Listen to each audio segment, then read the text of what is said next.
Hi, I'm Denise Jagroo, and welcome to my web series, The Real Story. These are real stories from real people, and I hope these stories will inspire you and educate you and show you that we are all survivors in some way. Today, my first expert guest, is Stephanie, and she is a birth doula. Welcome, Stephanie. Thank you, Denise. Thank you so much for being here and sharing Absolutely. some really great stories and educating our audience on what you do. Thank you. So let's get right into it and tell us a little bit. You might not know what a doula is. If you can give us some information about what exactly you do and what a doula is. Yep. So labor doula is a professionally trained woman, usually, that provides emotional and physical and informational support for a woman during her pregnancy, labor, and the immediate postpartum period. So it's different than a care provider, an obstetrician, or a midwife, because we're not in charge of any clinical care. So we're really there as an advocate, as continuous support in their labor, but not in charge of any medical decisions or medical care during the pregnancy. So you're not actually delivering the baby per se, you're an advocate for the mom. Correct. And the partner, if she has one, and her family, and she's either with an obstetrician or a midwife who is in charge of the actual delivery of the baby. And are you called upon just at labor time, or are you working with her during the pregnancy?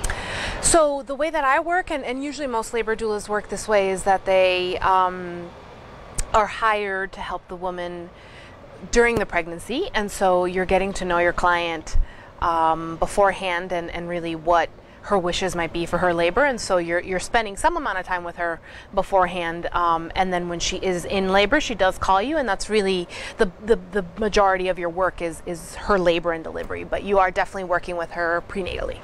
Does she go over like a birth plan with you, like what she wants to happen at the birth, and how much of your input goes into that? Some clients like to have like a typed up birth plan that they either show to their care provider before or bring with them in labor, so they, will give it to the nurse and really just communicate what their preferences are. And I'm happy with that if that's what they want to do, and I have a template that I'll, use with them so they can really tailor to what their specifics are. But I would say the majority of clients are not drafting up an actual birth plan, but more it's a conversation about their preferences.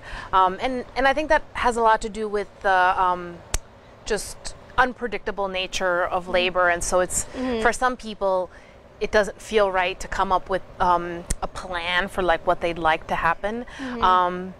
Because they don't necessarily want to be disappointed if that doesn't happen. So it's more about coming up with like, ideally I would like these things to happen, and we totally are doing that during our prenatals beforehand.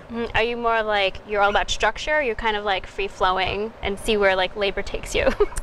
I think that the way that I work is to really make sure that the client knows the specifics as much as she wants to know. Some people function better with a lot of information, and some people just kind of want the bare minimum because too much makes them nervous. And so it's very tailored to what the client is asking of me. So so it's not so much like I bring my way of doing things. It's more like, I have this experience and information. How can I help you? And sometimes that is really people want like a real structure to it, and sometimes it is just like, let's just see what happens. And mainly the decision that the structure is around is whether they want to have an epidural or not. That tends to be the big question in labor for most first-time moms. And you try to guide them to do it unmedicated? No, not at all. I think that there are some doulas that are that philosophically believe that it's better to have an unmedicated labor. I really unconditionally support a woman wherever she might be. So sometimes that is doing everything that I can to help her achieve an unmedicated labor, and sometimes it is running to get the anesthesiologist when she feels like she's reached her max. So I have no personal opinion about what a woman chooses to do. Yeah. And how did you choose this profession? So my background has always been in social justice and feminist work, and so I was doing documentary film work. That was the path that I was on, and then really felt like a calling to do more hands-on help and more one-on-one direct.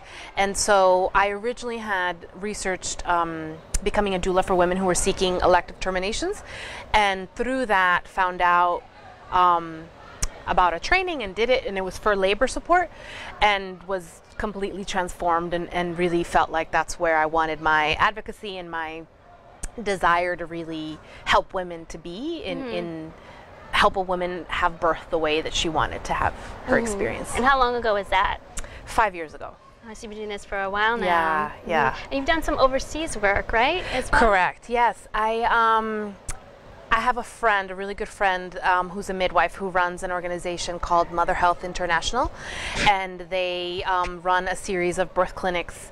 The first one that they started was in Uganda, and they have one in Haiti, and then they helped open up a local one in Senegal. And so I spent time at the clinic in Uganda and in Senegal the past 2 summers. It must have been amazing. Yeah,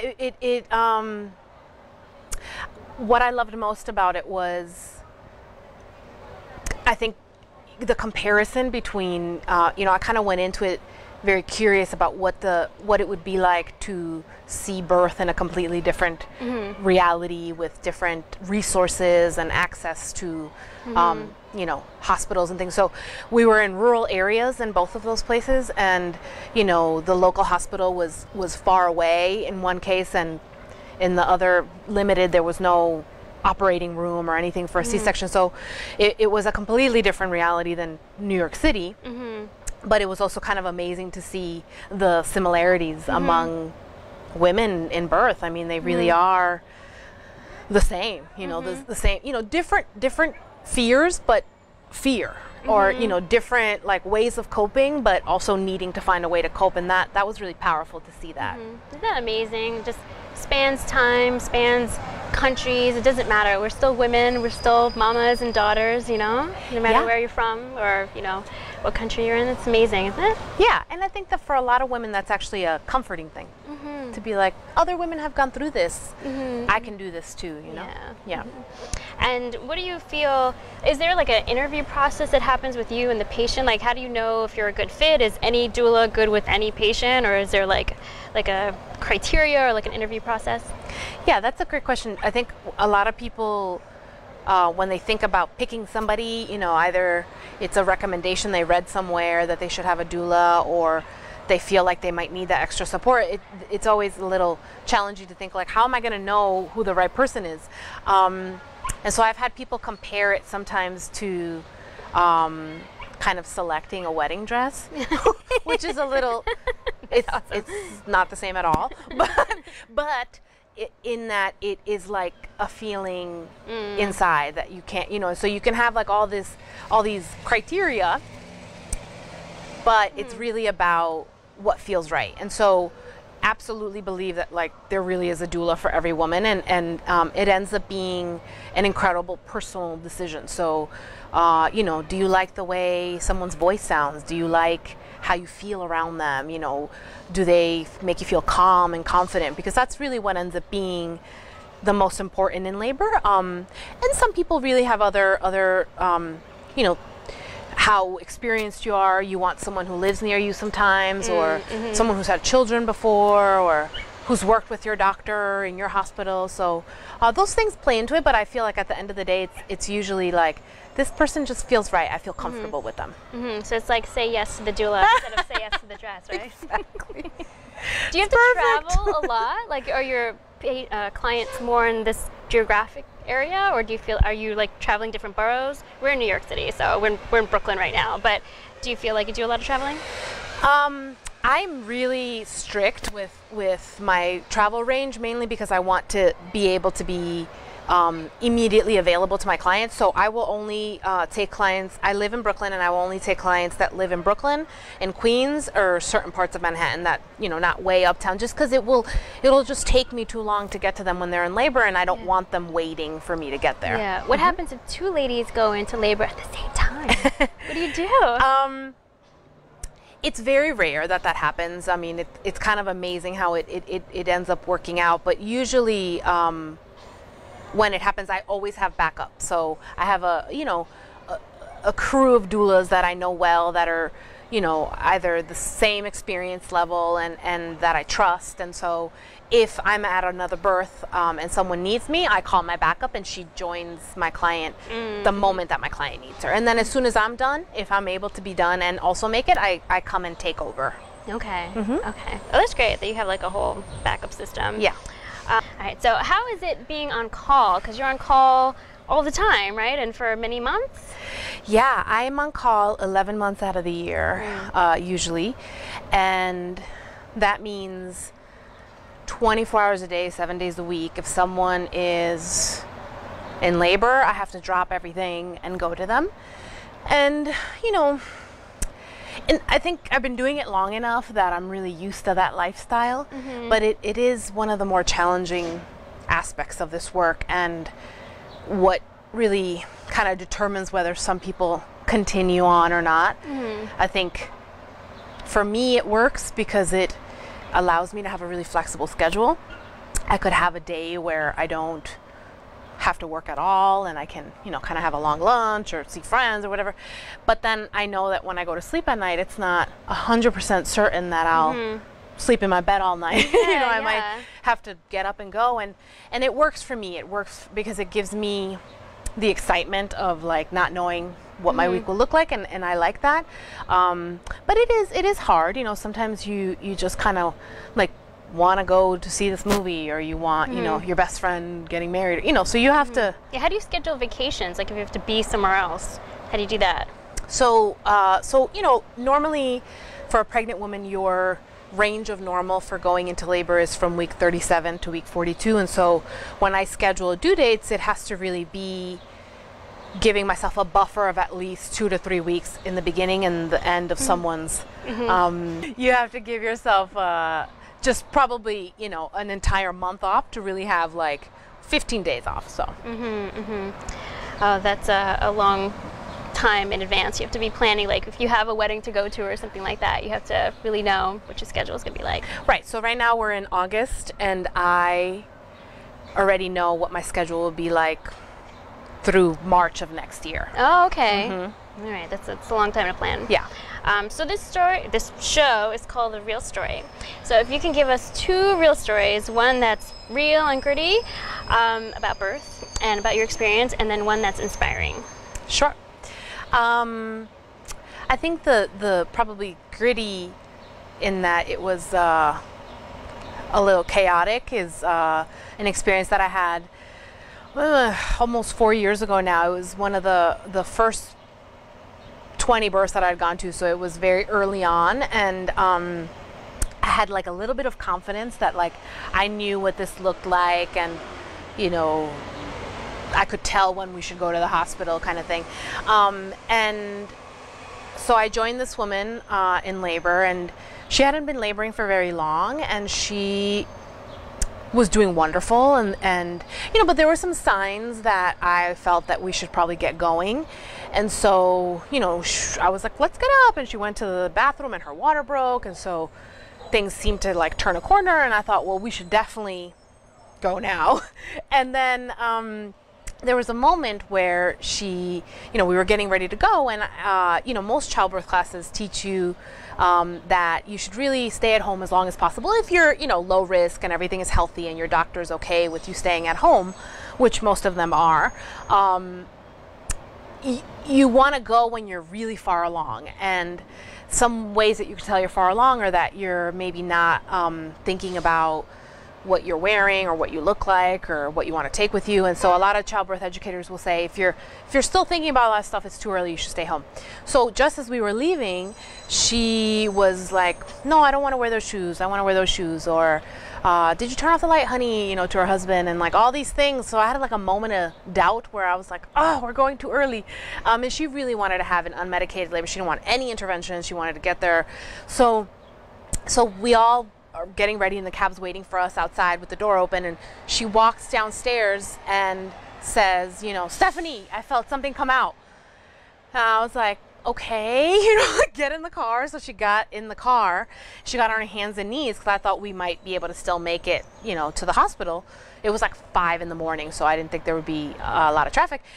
And she said, I was putting like the car seat in the trunk, and she said, it keeps coming. So I went to feel, and I could feel that, under her clothes was the baby's head. About half of it was out already. And I was like, okay. So, immediately got on the phone and called 911. How do you stay calm in a situation like that? The baby is out.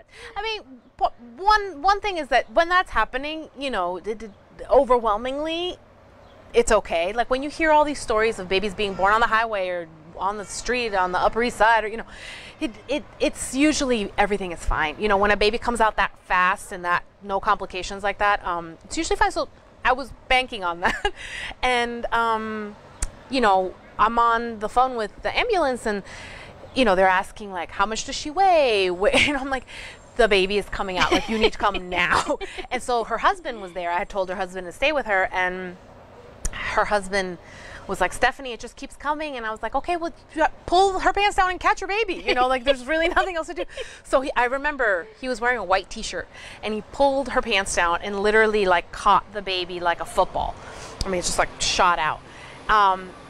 And then, we were all there, and the cab driver was like,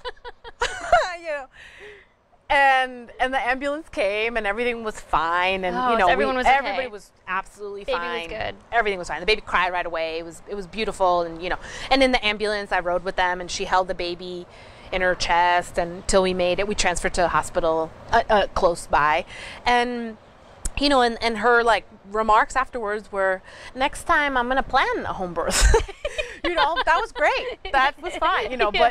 But without the ambulance craziness. So yeah. Oh my goodness, it doesn't get more real than that in terms of like giving birth, like on the street or in a cab. That's it just works sometimes like that, and it's nice. And what about an inspiring story? So I would say in general, like all of them are. I've been to, close to 300 births, and really all of them are kind of amazingly inspiring all the time. It's just a beautiful thing to be able to do for a living. But, there are some that stand out. It's like, someone really struggled with a decision, like a medical decision, to find her way to what felt right for her and her body.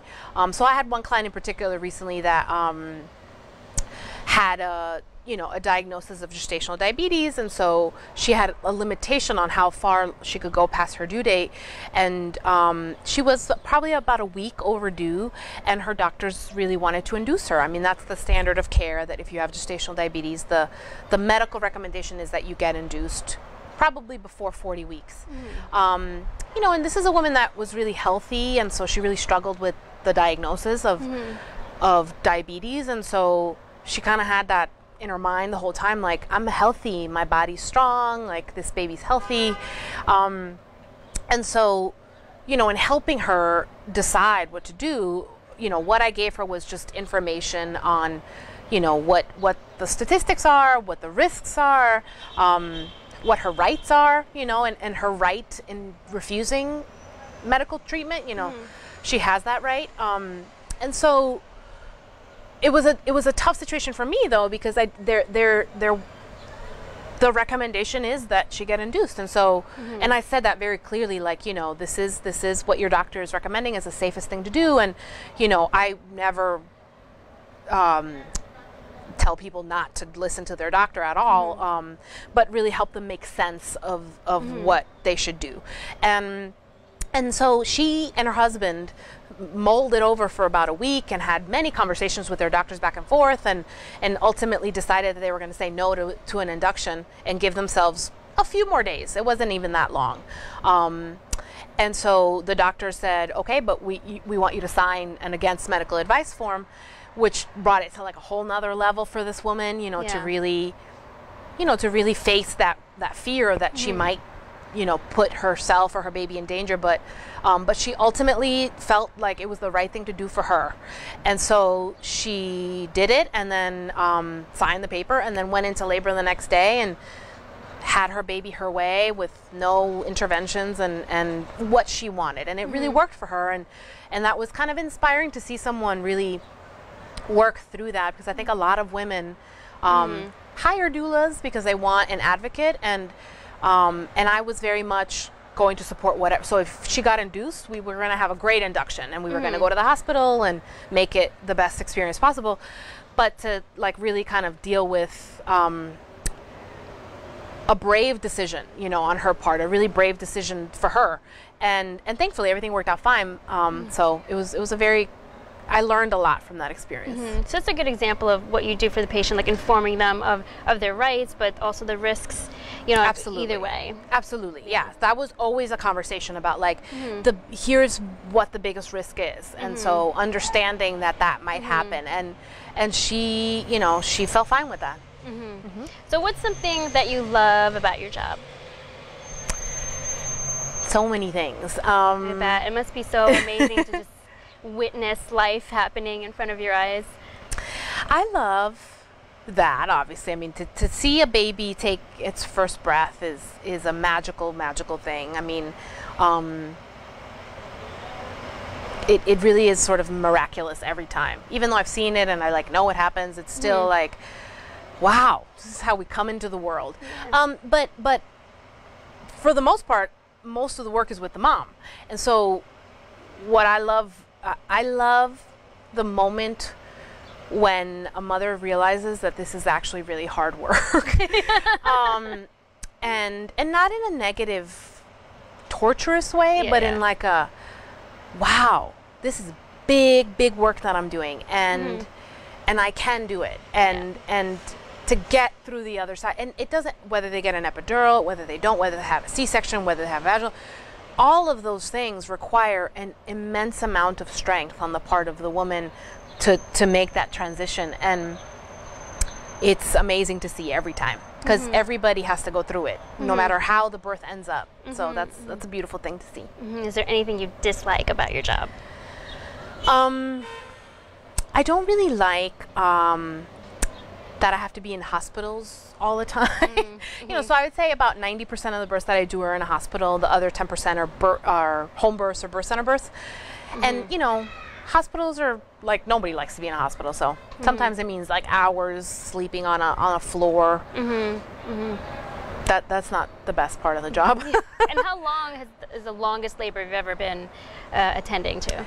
About 36 hours. From the moment I joined her to the moment the baby came out. Oh my gosh, that's a long time. Yes. How do you get through? You know, I took a couple of naps, which help. You know, self-care is really important for doulas, but, you know, making sure you're drinking a lot of water and eating, and what's your choice food? Chocolate. Good choice. Chocolate is amazing when you're at a long birth. I also try to eat a lot of protein to keep me going, and a lot, you know, a lot of water. How do you know it's time when you're with your client? Because you start in their apartment and then you end up in the hospital. But how do you know when it's time to make that decision of like, we need to get to the hospital, right? And not have the baby in a cab? Right. It's not what I'm trying to do. For the record.